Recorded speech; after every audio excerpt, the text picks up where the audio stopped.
Welcome to R S class साथियों। मैं Kaushal Singh R S class में आपका हार्दिक स्वागत करता हूं।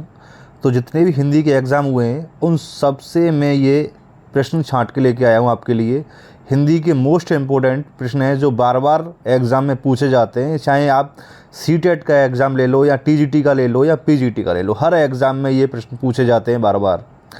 तो चलिए चलते हैं, और जो भी भाई बहन हमारे चैनल पे नए आए हैं वो चैनल को सब्सक्राइब ज़रूर कर दें और वीडियो को लाइक ज़रूर कर दें साथियों, और ज़्यादा से ज़्यादा शेयर करें और सब्सक्राइब करें। आइए देखते हैं आज के कौन से प्रश्न हैं। बने रहिए साथ में और वीडियो को लाइक कीजिएगा, देखिएगा पूरी वीडियो। चलिए साथियों, ये आ जाता है आपका पहला प्रश्न है आपका निमिष शब्द का पर्याय है। देखिए निमिष है, ये लिखने में मिस्टेक हो जाती है, निमिष है ये है निमिष। निमिष शब्द का पर्याय है, तो निमिष शब्द का पर्याय होगा आपका क्षण। देखिए आंसर डी है आपका, ये छठ लिखा है तो दरअसल ये नहीं है, दरअसल ये है क्षण। क्या है? क्षण होगा निमिष शब्द का पर्याय। अगले प्रश्न की तरफ चलते हैं। अगला प्रश्न देखते हैं साथियों। अगला प्रश्न आता है ये कहता है मुझसे उठा नहीं गया वाक्य में वाक्य है। मुझसे उठा नहीं गया वाक्य में वाक्य है, तो इसमें है भाववाच्य वाक्य। आंसर सी होता है इसमें आपका, भाववाच्य वाक्य है इसमें, मुझसे उठा नहीं गया। चलिए अगले प्रश्न की तरफ चलते हैं, और वीडियो को ज़्यादा से ज़्यादा share and subscribe and like ज़रूर कीजिएगा साथियों। चलो ये आता है आपका तीसरा प्रश्न कहता है जिसकी पूर्व से कोई आशा ना हो के लिए एक शब्द होगा। जिसकी पूर्व से कोई आशा ना हो उसके लिए एक शब्द क्या प्रयोग करेंगे हम? उसके लिए प्रयोग करेंगे अप्रत्याशित। क्या करेंगे? अप्रत्याशित। आंसर होगा इसमें बी, जिसकी पूर्व से कोई आशा ना हो का होगा अप्रत्याशित। ठीक है साथियों, अगले प्रश्न की तरफ चलते हैं। अगला प्रश्न आता है आपका ये। अगला प्रश्न कहता है गोधूम। देखिए ये गोधूम है, गोधूम शब्द का तद्भव होगा। गोधूम शब्द का तद्भव होगा आपका गेहूं। बहुत से समझते हैं गाय नहीं है, गोधूम शब्द का तद्भव होगा आपका गेहूं। गेहूं शब्द है आपका गोधूम शब्द का तद्भव अर्थ। चलिए अगले प्रश्न की तरफ चलते हैं। अगला प्रश्न आता है ये आपका स्क्रीन पे, ये आता है निष्कपट शब्द का संधि विच्छेद क्या है? देखिए निष्कपट शब्द का संधि विच्छेद होगा निहि प्लस कपट। देखिए यहाँ पे उपसर्ग की बिंदी लगा दो, निहि प्लस कपट, ये है आपका निष्कपट का संधि विच्छेद। आंसर हो जाता है इसमें ए साथियों। चलिए अगले प्रश्न की तरफ चलते हैं। अगला प्रश्न आता है आपका ये छठवां।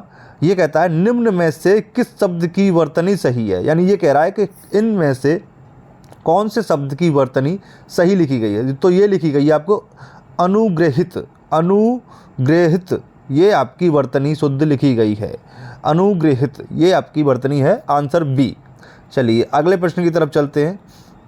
अगला प्रश्न आता है आपका ये साथियों, ये आ जाता है अगला प्रश्न। ये कह रहा है सातवां, अपेक्षा का विशेषण रूप क्या है? अपेक्षा का विशेषण रूप क्या होगा? तो ये होगा आपका अपेक्षित। क्या होगा? अपेक्षा का अपेक्षित होगा। आंसर डी हो जाता है इसका। चलिए अगले प्रश्न की तरफ चलते हैं। आठवां आ जाता है अगला प्रश्न आपका। ये कहता है आपका साध्वनि का उच्चारण स्थान क्या है? साध्वनि का उच्चारण स्थान क्या होगा? तो इसका उच्चारण स्थान होगा आपका तालु होगा साध्वनि का उच्चारण स्थान। आंसर हो जाता है इसमें सी आपका। अगले प्रश्न की तरफ चलते हैं। अगला प्रश्न आता है ये साथियों, ये कह रहा है अत्यंत शब्द का प्रयुक्त उपसर्ग है। अत्यंत शब्द का प्रयुक्त उपसर्ग होगा आपका अति। आंसर होगा आपका सी साथियों, अति होगा अत्यंत का उपसर्ग। चलिए 10वां क्वेश्चन आ जाता है आपका ये साथियों। 10वां क्वेश्चन क्या कह रहा है? अप्रत्यय का अर्थ है। अप्रत्यय का अर्थ होगा आपका पर्वत के पास की भूमि।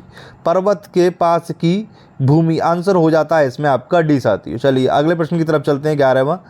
11वां आ जाता है आपकी स्क्रीन पर ये, और ये कहता है डा का उच्चारण स्थान क्या है?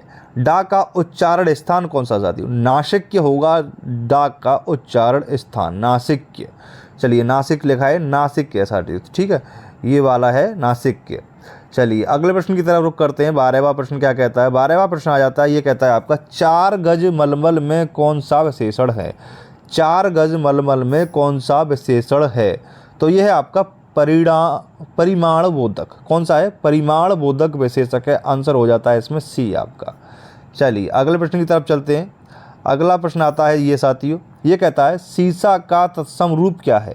सीसा का तत्सम रूप होगा आपका शीर्ष। क्या होगा आपका? शीर्ष होगा। आंसर बी हो जाता है इसमें आपका। चलिए 14 की तरफ चलते हैं। 14 क्या कहता है? 14 आ जाता है ये आपका स्क्रीन पर। ये कहता है चौराहा शब्द में समास है।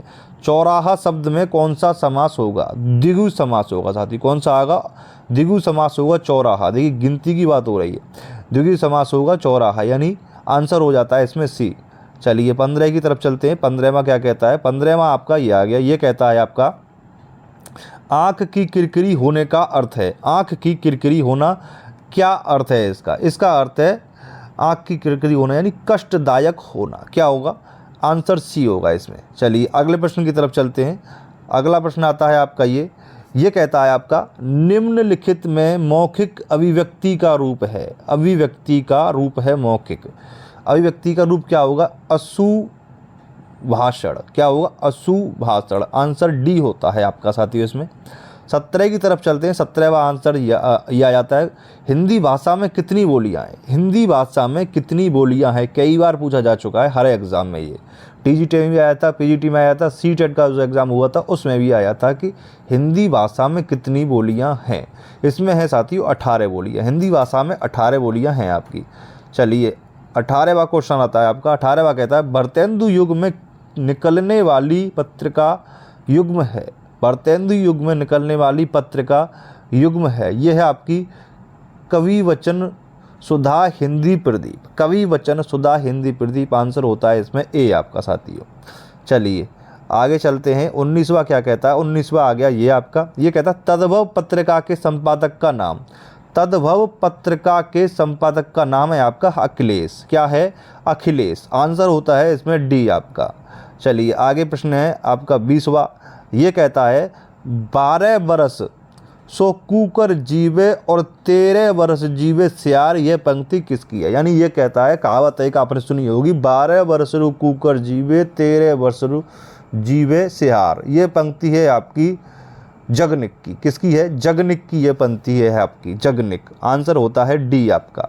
चलिए अगला प्रश्न है आपका 21वां। ये कहता है, देखिए 21वां आपका प्रश्न है आपका। ये कहता है, थोड़ा छोटा करते हैं, बड़ा हो गया ज़्यादा। ये कहता है साथियों निम्नलिखित में से किस देश में हिंदी भाषा का प्रयोग लिखने एवं बोलने में किया जाता है। किस देश में? ऐसा कौन सा देश है जो हिंदी भाषा का प्रयोग लिखने में भी किया जाता है और बोलने में किया जाता है, जैसे हमारे भारत में होता है? तो वो देश है आपका मॉरिशस। कौन सा है आपका? मॉरिशस है आपका। हिंदी भाषा का प्रयोग बोलने में भी किया जाता है और लिखने में भी किया जाता है। आंसर होता है डी आपका इसमें। चलिए 22 की तरफ चलते हैं। 22 आपका आ जाता है, ये थोड़ा बड़ा करते हैं इसे। ये आ जाता है 22वां। ये कहता है सूरसागर किस भाषा की रचना है? सूरसागर आपकी ब्रज भाषा की रचना है। आंसर होता है सी इसमें आपका। कौन सा होता है साथियों? आंसर होता है इसमें सी। चलिए अगले प्रश्न की तरफ चलते हैं। अगला प्रश्न आता है आपका ये 23वां, और ये कहता है वीरों का कैसा हो बसंत कविता किसने लिखी है? तो ये लिखी है आपकी सुभद्रा कुमारी चौहान ने। सुमित्रा कुमारी चौहान ने। आंसर होता है इसका ए, सुभद्रा है ये, सुमित्रा नहीं है, सुभद्रा है ये, कुमारी चौहान ने। ठीक है साथियों। चलिए अगले प्रश्न की तरफ चलते हैं। 24वां आता है आपका ये स्क्रीन पे। ये कहता है निम्नलिखित में से कौन सी व्याकरण और वर्तनी से शुद्ध भाषा कहलाती है? व्याकरण और वर्तनी से शुद्ध भाषा कहलाती है आपकी मानक भाषा। आंसर होगा इसमें आपका डी। आंसर होगा इसमें डी, मानक भाषा। चलिए अगले प्रश्न की तरफ चलते हैं। अगला प्रश्न है आपका ये। वीडियो को लाइक कीजिएगा साथियों ज़रूर, और सब्सक्राइब ज़रूर कीजिएगा, और जो भी कोई क्वेरी है वो कमेंट बॉक्स में ज़रूर पूछिएगा। हमें ऐसे ही MCQ के क्वेश्चन लाते रहते हैं, इसलिए वीडियो को सब्सक्राइब ज़रूर कर लीजिएगा साथियों। चलिए लास्ट क्वेश्चन आता है आपका निम्नलिखित में से कौन सा रासो अल्लाहखंड के नाम से प्रसिद्ध है? रासो अल्लाहखंड के नाम से प्रसिद्ध है आपका। ये है आपका परमाल रासो। परमाल रासो प्रसिद्ध है आपका अल्लाहखंड के नाम से। आंसर आ जाता है इसमें सी आपका साथियों।